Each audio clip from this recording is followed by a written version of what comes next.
You used to play for the US national team, huh? I used to, yes. You used to play under Jurgen Klinsmann? Yes, I did. He had some... No tea. Here's what he had to say about the US not being in the World Cup. It's been set back by several years. That was a huge disappointment. The qualification was never in doubt, but then the lads had a blackout versus Trinidad and Tobago. He goes on to say they only needed a point, were too sure of that, and underestimated that final match.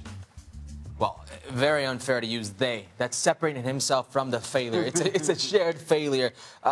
Listen, there's no two ways to go about this. It's going to set back the sport. Absolutely. There's a generation of players who could have played in that World Cup, who could have had good moments in that World Cup to go to bigger clubs, to advance their personal careers, therefore advancing U.S. soccer in a certain way. A generation of fans, kids who won't get to see the U.S. men's national participate, maybe motivated to join in and potentially themselves one day get to. There's no two ways about it. It's a huge failure, but it's a shared failure between Jurgen Klinsmann and Bruce Arena. It's how much of a failure to one to the other is the question.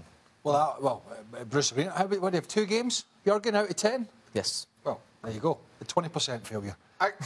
And by the way, the end of that statement, which he should have said, and when they got knocked out, I fell out my hammock in California laughing.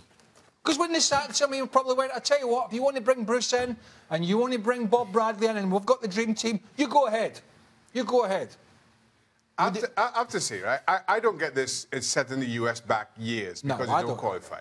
Maybe it's because I come from Trinidad and Tobago and we don't qualify.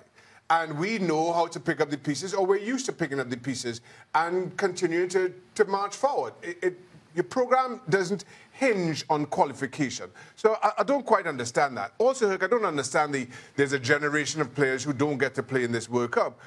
Who in the current World Cup crop, or who's in the radar, could have played in this World Cup and would have then found themselves, you know, their circumstances changed. Christian Pulisic. Christian Pulisic will be judged on what he does for Dortmund, not what he does in Russia. I think Julian Green was due another call-up. Okay. Now they've changed everything.